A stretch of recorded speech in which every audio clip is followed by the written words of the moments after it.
Hello friends, how are you? I'm so much fine. Okay, ఈరోజు మనం ఒక కొత్త టాపిక్ అనను కానీ చాలా చాలా వాడుకలో ఉన్న టాపిక్ ఈరోజు చెప్పుకుందాం. అదే ఇడియమ్స్ అండ్ ఫ్రేజెస్.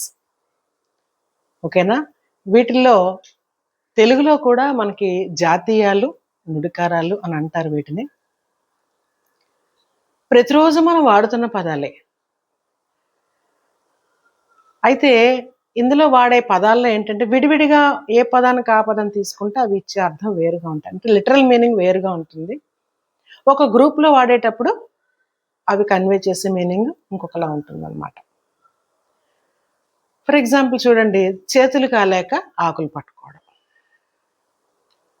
చేతులు కాలేక ఆకులు పట్టుకోవడం ఏంటి అంటే, మామూలుగా ఒకప్పుడు వేడి తగలకుండా ఆకులు పట్టుకునేవారు. ఆకులు, పెంకులు, కాగితాలతోటి అన్నం వార్చేటప్పుడు కానీ లేదా వేడి గిన్నె ఏదైనా పట్టుకున్నప్పుడు కానీ, అంటే పటకారులు అవి కూడా బాగా వాడుకలో లేక ముందు అనమాట. ఆకులతో పట్టుకున్న వేడి ఉండదు, అలాగే పెంకులతో పట్టుకున్న వేడి ఉండదు. ఇలాగా అయితే ముందు పట్టుకుంటే కదా వేడి లేకుండా ఉంటాయి. కాలిపోయిన తర్వాత పట్టుకుంటే ఏంటి లాభం? అంటే జరగవలసిన నష్టం జరిగిపోయాక ఏమి చేయలేము అని చెప్పడం కోసం ఆ అర్థంలో దీన్ని వాడతాం. కానీ విడివిడిగా చేతులు, ఆకులు అంటే ఆ మీనింగ్ రాదు. కానీ ఇవి గ్రూప్గా వాడితేనే, చేతులు కాలేక ఆకులు పట్టుకోవడం లాంటిది అన్నప్పుడు అలా గ్రూప్గా వాడినప్పుడు మాత్రమే అర్థాన్ని కన్వే చేస్తాయి.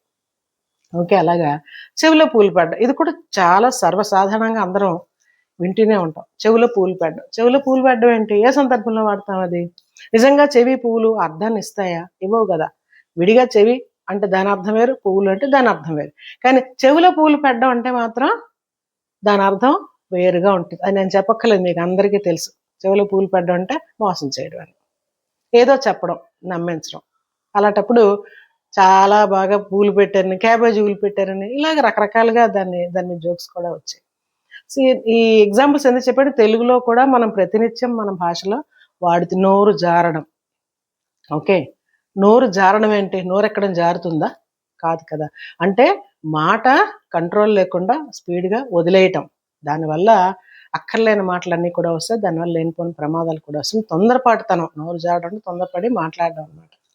అలాగే కాళ్ళ కింద భూమి కదిలిపోయింది. నాకు ఒక వార్త వినగానే, ఒక చెడు వార్త వినగానే నా కాళ్ళ కింద భూమి కదిలిపోయిందంటే భూమి కదిలిపోతుందా కాళ్ళ కింద? కాదు కదా. లిటరల్ మీనింగ్ అదైతే కాదు. కాబట్టి అంటే షాక్కి గురవడం అనమాట. అలాగే ఎలాగైతే తెలుగులో మనకి జాతీయాలు ఇలా చాలా ఉన్నాయి, బోల్డ్ ఉన్నాయి. ఓకేనా? ముక్కు మీద కోపం, ఇలా చెప్పుకుంటూ పోతే చాలా ఉన్నాయి. ఇంగ్లీష్లో కూడా ఉన్నాయి. వీటిని ఇడియమ్స్ అని అంటారు. ఇడియమ్స్ అండ్ ఫ్రేజెస్ అని అంటారు. ఇంగ్లీష్లో కూడా సేమ్.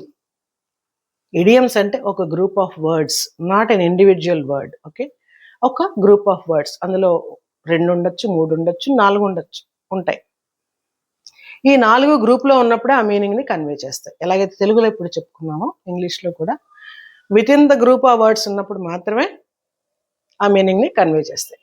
ఫర్ ఎగ్జాంపుల్, ఇప్పుడు ఎక్కడన్నా ఒక మీటింగ్కి వెళ్ళినా, ఒక ట్రైనింగ్ ప్రోగ్రామ్కి వెళ్ళినా, ఒక ఓరియంటేషన్ సెషన్కి వెళ్ళినా కూడా స్టార్టింగ్లో ఒక ఐస్ బ్రేకింగ్ యాక్టివిటీ అని చేయిస్తారు. ఏంటి ఐస్ బ్రేకింగ్ యాక్టివిటీ? ఎందుకు చేయిస్తారు? అక్కడ ఏమైనా ఐస్ పట్టుకొచ్చి బ్రేక్ చేస్తారా? చెయ్యరు కదా. లిటరల్ మీనింగ్ అయితే అదే వస్తుంది. కానీ దాని మీనింగ్ ఏంటంటే చొరవ తీసుకోవడం, అంటే ముందు మాట్లాడడానికి, ఫస్ట్ లేవడానికి, ఒక యాక్టివిటీ ఏదైనా ఫస్ట్ చేయడానికి కొంత సంకోచం ఉంటుంది అందరిలోని కూడా.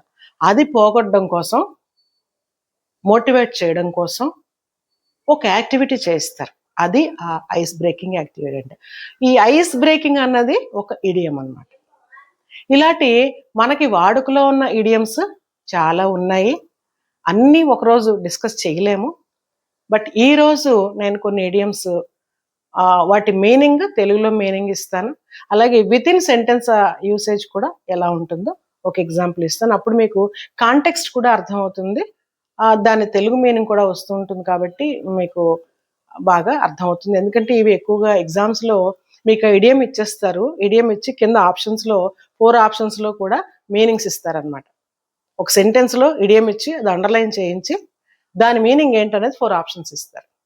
సో ఈ 4 ఆప్షన్స్లో దాని మీనింగ్ తెలుసుకుంటే మాత్రమే మీరు కరెక్ట్గా ఆన్సర్ చేయగలుగుతారు. లిటరల్ మీనింగ్ కోసం చూసారా, కరెక్ట్గా చేయలేకపోతారు. కాబట్టి దాని అర్థం తెలుసుకోవాలి, దాని యూసేజ్ ఏంటో కూడా తెలుసుకున్నప్పుడు మాత్రమే ఏ ఎగ్జామ్లో ఈ ఇడియం మీద క్వశ్చన్ వచ్చినా కూడా కరెక్ట్గా ఆన్సర్ చేయగలుగుతారు. సో ఇంకెందుకు లేటు, వెళ్దాం మనం.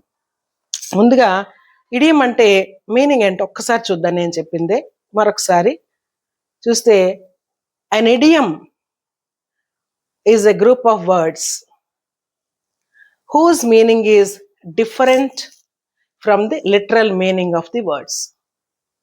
An idiom, అక్కడ ఒకసారి చూడండి మళ్ళీ, అంటే సంబంధం లేనిదైనా కాంటెక్స్ట్ వచ్చింది కాబట్టి చెప్తున్నా. an idiom, ఇది ఇడియం అనేది ఓవెల్ సౌండ్తో స్టార్ట్ అయింది, ఓవెల్ లెటర్ కాదు, సౌండ్ చూసుకోండి. కాబట్టి యాన్ వచ్చింది, యాన్ అనే ఆర్టికల్ వచ్చింది. an idiom is a group of words whose meaning is different from the literal meaning of the words. Idiom అంటే ఒక group of words, okay, whose meaning అంటే, whose అంటే అక్కడ గ్రూప్ అనమాట. యాజ్ ఏ గ్రూప్ దాని meaning is different from the literal meaning. Literal meaning అంటే as it ఈస్గా convey చేసే మీనింగ్, అంటే ఆ పదానికి ఉండే మీనింగ్ ఏదైతే కన్వే చేస్తుందో ఆ వర్డ్కి, దానికి ఈ గ్రూప్గా వచ్చే మీనింగ్కి తేడా అయితే ఉంటుంది. యాజ్ ఇట్ ఈస్గా అలా ఉండదు. You cannot understand an idiom by translating each word separately. ఇప్పుడు మనం అనుకున్నాం కదా, ఐస్ బ్రేకింగ్ లేదా break the ice. As it ఈస్గా దాని మీనింగ్ తీసుకుంటే బ్రేకింగ్ అంటే బదలు కొట్టడం, ఐస్ అంటే ఐసే, ఐస్ని బదలు కొట్టడం.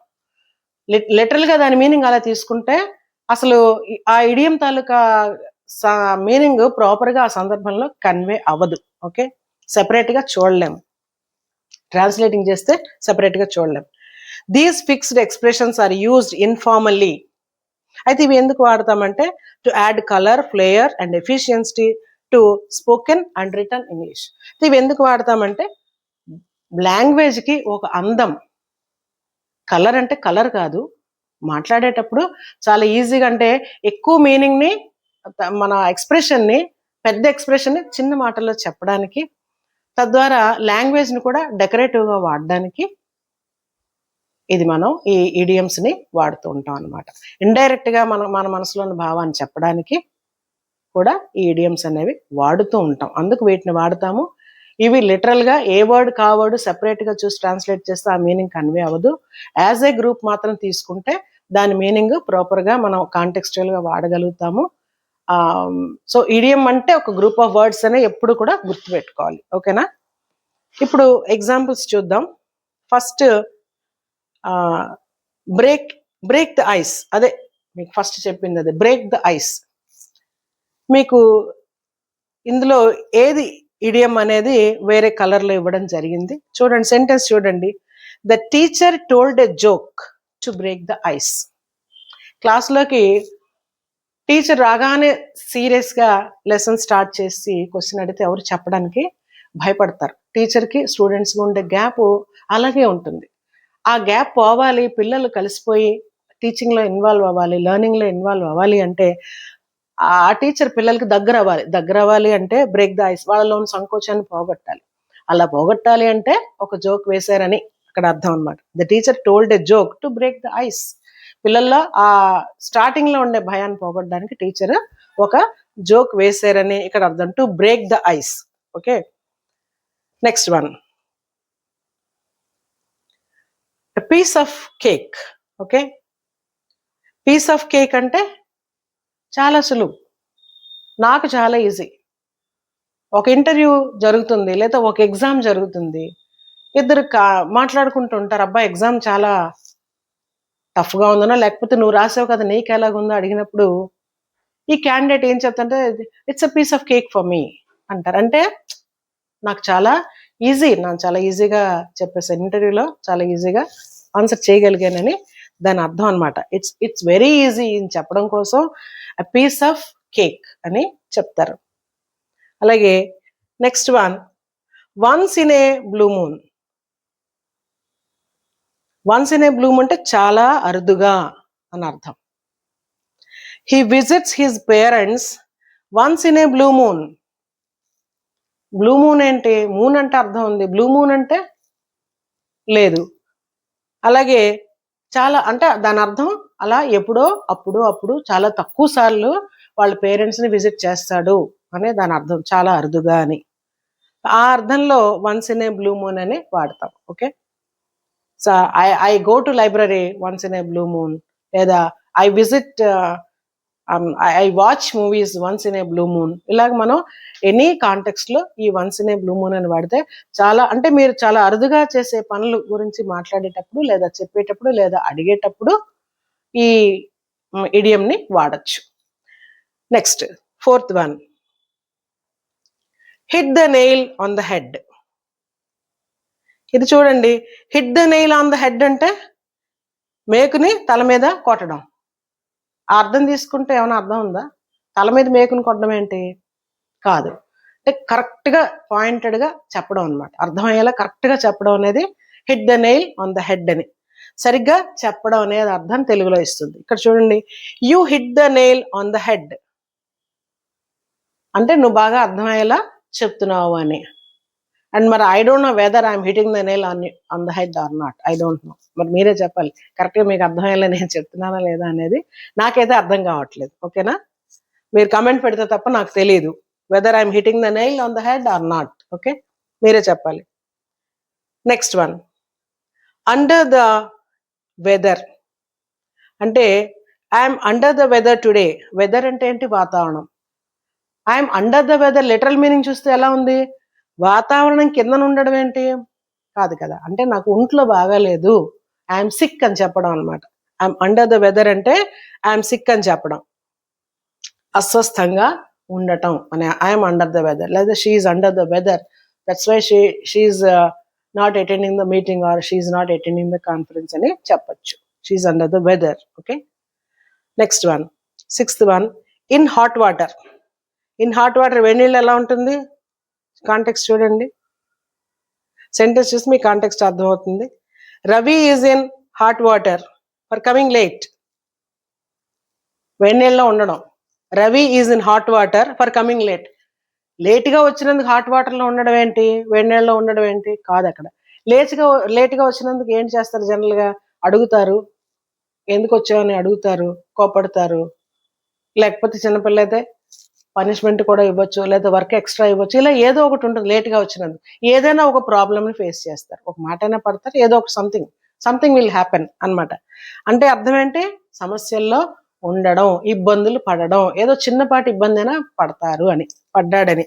Ravi is in hot water for coming late. లేట్గా వచ్చినందుకు రవి ఇబ్బంది పడుతున్నాడు. ఓకే, ఇబ్బందుల్లో పడటం. తర్వాత burn the midnight oil. Burn the midnight oil అంటే అర్ధరాత్రి నూనెని వెలిగించడం. అంటే ఏంటి? అంటే ఏమైనా క్యాండిల్ వెలిగించడం, లేకపోతే దీపం వెలిగించడం, లేకపోతే లైట్ వెలిగించడం, ఏదో ఒకటి దాన్ని పూర్తిగా వాడేయడం అనమాట. బర్నింగ్ అంటే ఫ్యూల్ని పూర్తిగా వాడేయడం. అంటే అర్థం ఏంటి? నిజంగా వాడేయడం కాదు, తెల్లవార్లు ఉండి వర్క్ చేయడం అనమాట. ఆ టైంలో, ఆ సందర్భంలో burn the midnight oil అని వాడతారు.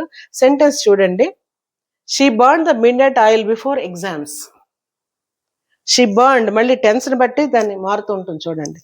She burned the midnight oil before exams. Exams ముందు అమ్మాయి తెల్లవార్లు కష్టపడింది అని అర్థం అనమాట. ఓకే, తెల్లవార్లు కూడా కష్టపడితే అది burning the midnight oil అని, burn the midnight oil అని ఆ ఇడియంని వాడతారు. అంటే రాత్రి వరకు చదవడం, కష్టపడడం అని. Okay, next, at the drop of hat. At the drop of hat. He gets angry at the drop of a hat. అతనికి చాలా కోపం వస్తుంది. ఎలాగా? At the drop of a hat అంటే తల మీదన్నా టోపీ కొంచెం వసిలినా కోపం వస్తుంది. అంటే అర్థం ఏంటి? తొందరగా కోపం వస్తుంది అని. తొందరగా షార్ట్ టెంపర్డ్ అనమాట, తొందరగా కోపం వస్తుంది. ఆ సందర్భంలో at the drop of a hat అనే ఆ ఇడియంని వాడతారు. తెలుగు మీనింగ్ చూడండి, చిన్న కారణంతోనే కోపం రావడం, ప్రతి చిన్నదానికి కోపం రావడం. అలాంటప్పుడు he gets angry at the drop of a hat. అది అంటే టోపీ వసిలినా కూడా కోపం రావడం, తన తల మీద తన టోపీ వసిలినా కూడా కోపం వచ్చేస్తుంటుంది. అలాగే కాల్ ఇట్ ఏ డే, ఈవేళకి ఒక రోజు అనొచ్చు అని ఎప్పుడు అంటే ఈవేళ మనం అనుకున్న టార్గెట్, నేను ఈవేళ ఈ వీడియో క్లాస్ చేయాలి ఎలాగైనా అనుకున్నాను, ముందు ప్లాన్ చేసుకున్నాను, but I was busy otherwise, but నేను ఇవాళ టార్గెట్ పెట్టుకున్నాను కాబట్టి ఎలాగైనా ఇది ఈరోజు కంప్లీట్ చేయాలనుకున్నాను. సో ఇప్పుడు అయిపోతుంది కాబట్టి I can call it A day. అంటే ఏంటి, నేను అనుకున్న పని పూర్తి అయిపోతే I can call it A day అనమాట. అనుకున్న పని పూర్తి చేయడం, ఓకే, అప్పుడు కాల్ ఇట్ ఏ డే అని అంటారు. ఆ పని ఏదైనా కానీ. సెంటెన్స్ లో చూడండి, let's call it A day, అదే మీనింగ్ లో let's call it A day, ఇది మనం ముగించుకున్నాం కాబట్టి ఇది ఒక రోజు సంపూర్తిగా సక్సెస్ఫుల్ గా పూర్తయినట్టు అనుకున్నవని చక్కబెట్టుకుని చేసుకుని. Next one, on cloud 9. On cloud 9 అంటే మరి మీకు గుర్తుంటే పాటలు, తెలుగు పాటల్లోని కూడా నేను విన్నాను. ఓకే, జల్సా సినిమాలో పాటలో వస్తుంది చూడండి, గుర్తు చేసుకోండి. క్లౌడ్ 9 అంటే ఏ సందర్భంలో పాడతారు? క్లౌడ్ 9 అంటే సో హ్యాపీ అనమాట. సో హ్యాపీగా ఉన్నప్పుడు క్లౌడ్ 9 మీద ఉన్నామని. క్లౌడ్ 9 మీద ఉండడం ఏంటి మనం కదా, కాదు, దాని అర్థం ఐఎమ్ సో హ్యాపీ అని, లేదా హీ సో హ్యాపీ అని చెప్పడం. ఓకే, సెంటెన్స్ లో చూస్తే ఎప్పుడు హ్యాపీగా ఉంటాం ఆ సందర్భాలు ఇక్కడ వస్తాయి. She was on cloud 9 after winning the prize. So prize కొట్టగానే, ప్రైజ్ సాధించగానే ఆమె షీ వాజ్ ఆన్ క్లౌడ్ 9, మేఘాల్లోకి వెళ్ళిపోయింది, మేఘాల్లో తేలుతోంది. అది దాని అర్థం. అంటే ఆనందంతో ఉండడం, ఆ ఎక్స్ప్రెషన్ ఆనందంగా ఉంటుందన్నమాట. అలాంటప్పుడు క్లౌడ్ 9 అని చెప్తారు. అలా ఎలాంటి సక్సెస్ఫుల్ కాంటెక్స్ట్ లోనైనా ఈ క్లౌడ్ 9 అనేది వాడచ్చు. ఇవి మనం ఈరోజు ఒక 10 idioms నేర్చుకున్నాము. ఇవి రెగ్యులర్గా మనం వాడేవే, మీరు వాడుతూ ఉన్నవే. మరొకసారి అంటే ఎగ్జామ్ పర్పస్ అయితే ఖచ్చితంగా మనం ఇంట్లో ఒక 2-3 తెలియని ఉండొచ్చు, మిగిలిన తెలిసిన ఉండొచ్చు. తెలియనివైతే తెలుసుకోండి, తెలిసినవైతే ఒకసారి రివైజ్ చేసుకోండి. మీనింగ్ తెలియడం వేరు, దాన్ని యూసేజ్ చేయడం వేరు. ఇడియం ఇచ్చి సెంటెన్స్లో పెట్టమని కూడా అంటారు, లేదా సెంటెన్స్ ఇచ్చి ఇడియంని అండర్లైన్ చేసి దాని మీనింగ్ అదే మల్టిపుల్ చాయిస్లో ఇచ్చి టిక్ చేయమంటారు. ఏదో ఒకలాగా టిక్ చేయకుండా, లేదా లిటరల్ మీనింగ్ మీద వెళ్ళిపోకుండా ప్రాపర్గా యాజ్ ఏ గ్రూప్ దాని అర్థాన్ని ఏంటో తెలుసుకుని విత్ ఇన్ ఆ సెంటెన్స్లో కూడా కాంటెక్స్ట్ కూడా మీకు యాడ్ చేస్తుంది ఆలోచించడానికి. తెలుసుకుని ఆ మీనింగ్ని టిక్ చేస్తే ప్రాపర్గా ఇడియమ్స్ అండ్ ఫ్రేజెస్ని మీరు వాడగలరు. ఇడియం అంటే ఎప్పుడు కూడా single word to word meaning ఎప్పుడు చెయ్యకండి, గ్రూప్గానే తీసుకోండి. గ్రూప్గా తీసుకుంటేనే అది ఇచ్చే మీనింగ్ డిఫరెంట్గా ఉంటుంది. విడివిడిగా అయితే మాత్రం లిటరల్ మీనింగ్ కంప్లీట్గా తేడాగా ఉంటుంది. ఓకేనా? సో నెక్స్ట్ క్లాస్లో మరిన్ని ఇడియమ్స్తో కలుద్దాము.